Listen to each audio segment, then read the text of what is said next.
I'm here with Bobby Murray, local recording artist. Hey, Tim, how are you, my friend? I'm doing great. I'm glad to have you on the show today. Now, Bobby, you have a really well-recognized career, and many people probably are familiar with your work if you've ever watched Sopranos. Your guitar work's been used on that show, or if they've stayed up late at night. You've been on David Letterman, you've been on The Tonight Show, and even Austin City Nights. And I'm glad to have you on the show, and glad that we have someone like you of your talents performing locally for us. Oh, it's great to be here, and it's just absolute kicks, Tim, and stuff. Now, Bobby, you started at a young age. When did you first start playing the guitar? I started playing, I'd say maybe, I messed around when I was like 6, but I started getting into it a little more when I was 12 or 13. And I think one of the things that got me interested was I grew up as a kid and watching the Ricky Nelson show, and he was playing a guitar, and, Hello Mary Lou and stuff, and it was something to do when I wasn't playing baseball, which was my first love for a long time. And you were born in Japan when your dad was in the military, and then where did you move to? All over the place, being a military brat. I grew up in Florida, Washington State, back to Japan again. Okinawa was still I don't know, I wouldn't say a U.S. territory, but maybe a protectorate. And so we were stationed there, and every couple of years we'd ship out. So it kind of prepared me for the life of a musician and traveling and stuff. Now, you really, for high school, you're settled in the Seattle area? Yeah, well, it's a small suburb of Tacoma, which is just down the road from Seattle. And so I grew up in Washington State my high school years. And after that, when I got old enough, I moved to California. Okay, and when you were playing the guitar and picking the strings in your high school years, did you play in would you call it a garage band? Well, we got a little farther than the garage. We had a monopoly on both high schools in the area. We did all the dances, the homecomings, and that kind of stuff. But of course, we practiced in the garage. There was somebody in the band who went on to do pretty well. Robert Cray was our lead vocalist and guitarist at the time. And our high school graduation, none other than Albert Collins performed, which was also my 18th birthday. And later on, Albert would become a friend and was a mentor, and still, even though he's passed, he continues to inspire me, and I'd say that, probably Albert Collins and B.B. King are the biggest influences on my playing. What do you think really made Albert Collins stand out as a blues performance?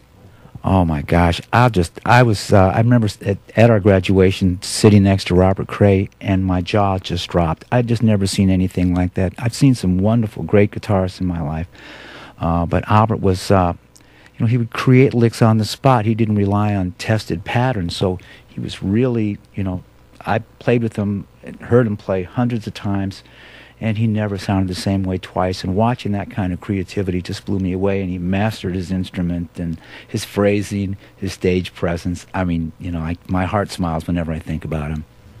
I had the great opportunity to see him perform one of his last concerts in Peoria when he was there for their blues festival, and he was one of the people that really got my interest in the blues, and so I've always been a fan of Albert Collins, and was glad to hear about the connection when we first met each other that you had with him. And how did you go from being a fan in the audience in high school to actually performing with his band?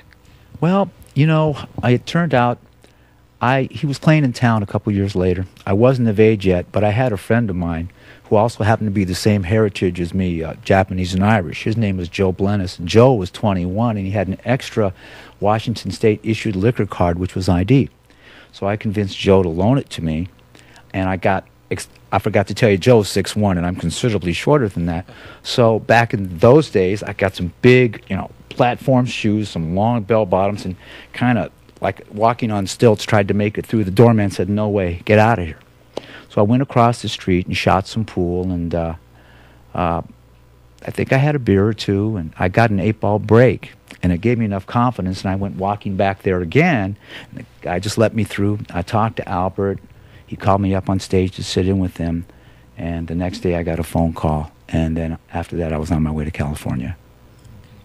And you've won 3 Grammy Awards. Can you tell us a little bit about those opportunities? Well, I played on 3 recordings that won Grammys, and it was a pleasure. 2 were with Etta James, I think it was Contemporary Blues Records of the Year, and also one with B.B. King called Playing on the title track of a recording called Blue Summit, called Playing with My Friends, which was kind of fun, and there was a certain amount of irony there too, because Robert Cray and B.B. King duetted, and Robert was my best pal back in high school, so it was a big reunion, and still, I mean, I'm certainly not a teenager now, but, just being around B.B., I still pinch myself. I love him so much. Tell us a little bit about your personal perspectives of working with B.B. King. Well, his humility just amazes me. He's I mean, we all do, what our crafts are, our jobs or all that, but he goes beyond, and just like Albert too, he had the ability to just, to just be able to almost look into your soul and, and just identify with it, and you just feel like you're a big chunk of humanity. And again, his humility, he's the guy that invented squeezing strings, to get that sound that Hendrix or Clapton or so many people every day, millions of guitar players around the world do what's called choking or squeezing your strings, and that's a technique that B.B. invented. He's the undisputed king of the blues, but he would never ever refer to himself in those terms. He goes, I don't say that about myself. What was it about the blues that stirred a passion in you rather than maybe going into, say, heavy metal or classic rock and roll? Well, the thing I love about guitar is I do love all kinds of music, and there's all kinds of, great guitar players, wonderful musicians. So I really love, classical, country, jazz, rock. I really love all forms of music. But it just touched a part of me that it felt like all of a sudden I was on a planet where the language that I felt in my heart was understood. And I decided I was going to pursue it, and there was just nothing else for me. And so after performing with B.B. King, you started playing with the Roots Band for Etta James? Well, actually, I started playing with Etta's Roots Band. I'll never forget that phone call, Etta's voice saying, hey, man, this is Etta James. Are you available for a gig? And I've been waiting for that call. Prior to that, I'd played with a lot of people in the blues world. John Lee Hooker, Percy Mayfield, Jimmy McCracklin, many, many wonderful artists that I really had the pleasure of working with. And getting the call from her, I'll never forget it to this day. I started playing with her. I did one gig with her, I think, like in '86, but I started playing with her full-time from '88 until just recently. So I put in 22 years with her. I love her. It was just great. She's a wonderful artist. Had the greatest stories. On the tour bus, she would just tell the stuff, and I could listen till 6 in the morning. Just great stories. Etta has a special place in my heart because her really famous, well-known song was the song that me and Barb danced our first dance at our wedding. And when I met you and you were telling me that you performed for her, I was like, oh, I feel like we really do have a connection there because that's a special person in me and Barb's life as well. Tell us a little bit about performing on the road with Etta. Oh gosh, it was always wonderful. I learned a lot from her, and she could.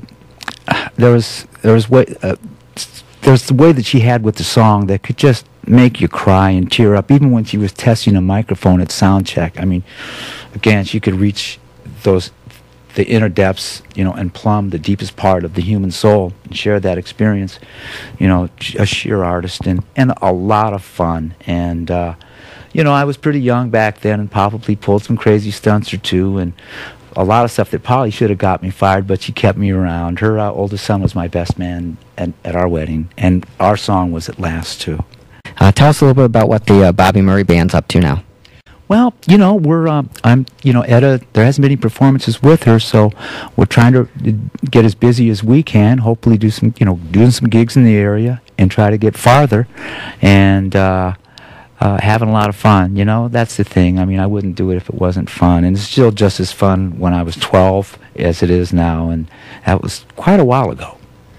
Now, if people want to find out where you're playing, what's the best way to get in touch with the Bobby Murray Band? Are you on Facebook, or do you have a website, or what's the best way to try to get more information and enjoy your music?